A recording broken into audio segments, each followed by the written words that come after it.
Then imagine a vessel of this nature capsizing with foreigners. It will have a direct impact on our tourism, direct impact on our image of the country, and in turn it will have an impact on the national security in the long way. But none of them, the fishermen does not understand it. So we need to have a proper monitoring mechanism in order to ensure that these activities does not take place. So looking at the illegal activities the fishermen have been engaged in, and mainly to avoid them becoming a threat to maritime security, I want to give away some important recommendations if we are to protect our maritime domain from the threats of local fishermen. Number one is the immediate functioning of fishing marshalling points, because they remain as entry-exit points to our country. We need to check them. We need to check the fishing boats, not to the extent of harassing the fishermen, but to make sure that we check each and every boat prior they leave and once they come in. So that's a key area we need to look in. Apart from that, we need to establish a regulatory mechanism to streamline and monitor fisheries activities, mainly inland waters. Very unfortunate to say we do not know what inland fisheries does in terms of security. Marine, of course, the Navy and the Coast Guard has, to a certain extent, surveillance capabilities. Now, there are laws and regulations, wealth of laws and regulations, but we need to see whether they have been adhered.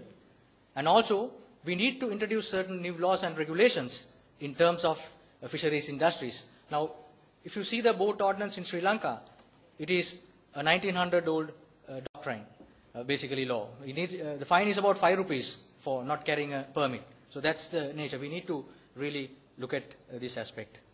And apart from that, we need to monitor fisheries activities in our fisheries harbors. Once again, they act as our entry and exit points. If we do not know what comes in and what goes out, we are heading for disaster.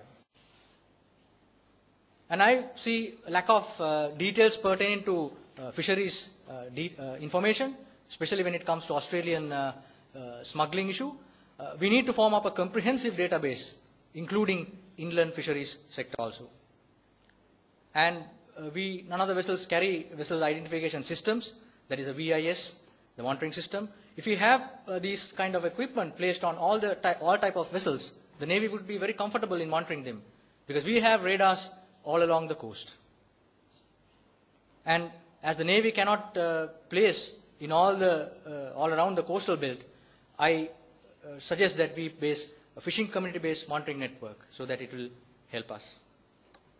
Education and awareness definitely comes handy. And in concluding, you can very clearly see fishing activity is going to have an impact on the national security at the end of the day. I could not find a better quotation than this, and I quote Admiral Mike Mullen: "We have proven the awesome capability of the sea when used for war, but we have yet to realize the full potential of the sea when leveraged for peace, prosperity, increased understanding, transparency, and pervasive security." This to me is the real meaning, the real potential of sea power. It is the power of the sea to share and unite, to deter and defeat, to protect and endure. I unquote. Thank you for listening.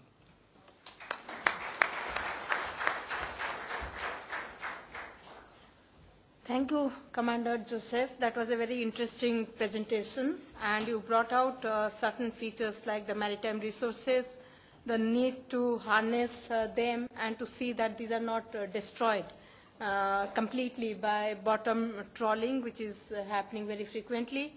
I think you also brought out another very important aspect of the inland fisheries, because whereas the focus is much more in most of the countries on the high sea and what is happening in the coastal area, but not much attention is given to the inland fishery and the kind of environmental damage it can bring in and the kind of other implications it may have for the security.